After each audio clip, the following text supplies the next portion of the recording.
This lady was driving from Ofako towards Tesano at 8 a.m. on Thursday during the rains.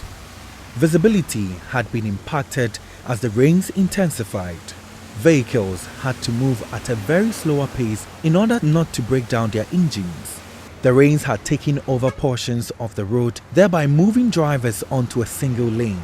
Obviously, the situation brought about steep vehicular traffic on the stretch. Productivity was affected because many commuters who were stuck in traffic had their movement delayed. A woman who spoke to me on anonymity confirmed this. Right from the Ufanko, where the bridge is flooded all through the highway. So apparently the traffic, the spillover had come all the way down to Ufanko, even before you join the highway. So it was a go slow. It wasn't a go slow, like people were just stuck on that highway.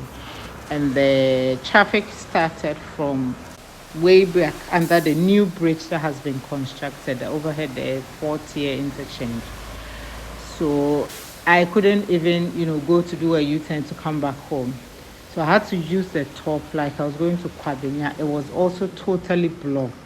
So I joined that and I had to stay in there for some time before I could find my way to turn back into Pokuase and then get back home. Trying to get back home, that even took me about 1.5 hours. At about 12 noon, the news team got to Mile 7, close to Achimota Mall. Some commuters heading to Accra had to still contest with flood on the highway. For vehicles that did not have the capacity to push through, had their engines broken down. When I reached there, the car stuck in the car in the water, so a lot of traffic also. And there was an accident too here in the morning. Yeah, it was 3 cars. Accident. Most of the cars passed through, but maybe mine couldn't pass through. And it was half of the door, this door, maybe let's say half of it went through the car. So the engine started giving me, because the engine was on. So the heat started coming. So I decided to park, and it went off by itself. Wow, so how did you work it out now? Is it functioning now, or you need to still park? I've packed it, and we have taken per control board. So I'm also trying to get a new one. I chanced on a senior research scientist who had come to assess the impact of the situation on productivity of commuters. He tells me the situation needs immediate attention. There is flooding. A portion of the road is flooded. Definitely it's going to affect economic activities. People are unable to commune to wherever they are going for that particular day. Transport owners will suffer, individuals will suffer, and there's going to be pressure on individuals even as you move. You come and encounter traffic and it's drizzly or raining. So these are issues that are very, very important for us to address. One individual or a group of people don't assess a particular problem and try to find solution to it.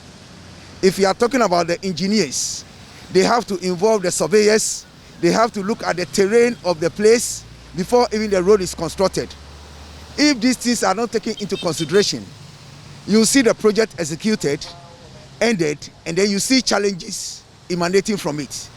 Some residents and traders who live in the enclave disclosed that the situation gets dire at night after every downpour. So this barricade you are seeing on your screen is ideally put here to prevent vehicles from scaling onto the other side of the road. But currently, as you can see, most of the barricades that have been put here have been eroded by many accidents that have been happening. We understand that the vehicles who fail their brakes hit the barricades and then scale onto the other side, which has also become threats to people who ply their trades here. Sanda den na bubuni na accident cars na cause. Nti ebi wo ha no ma yete won ma car na tumi etufa wiem. Se na aeroplane kura na eba. Nti wani amma wo so wanye careful na se ba na bebu so de na say eno ano no. Wo hu bi da be my witness be pa anya se obi na ka kire me. My witness so many times. Nti na eta ho no. Se cars no mo ba na mo di speed na eba.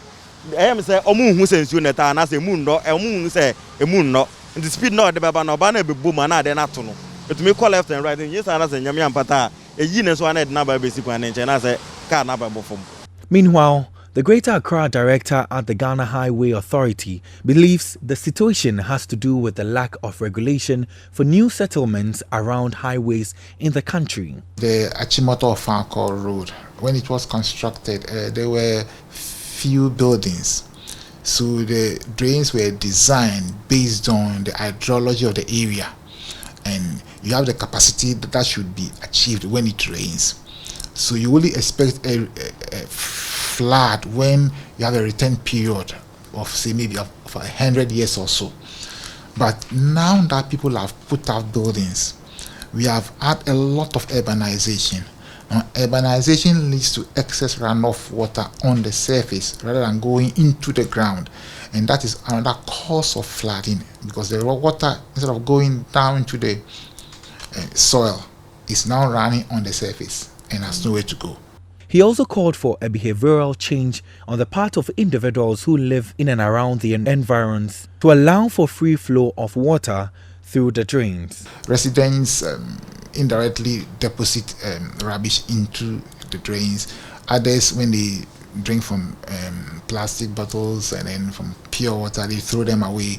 When it rains, these are carried by the rainwater. It lands on the gratings of the drains, and then it doesn't go in. So the water doesn't enter the gratings in and into the drains, but rather flow along the surface of the road. Many motorists and residents who live in this particular enclave, it has become a ritual that they have to bear the brunt of every downpour each and every day. And so they are calling on authorities, particularly the contractors and the engineers who worked on this road, to have a relook and help to avert any such flooding in future. Reporting for Citi News, my name is Kweku Eduama Ansah.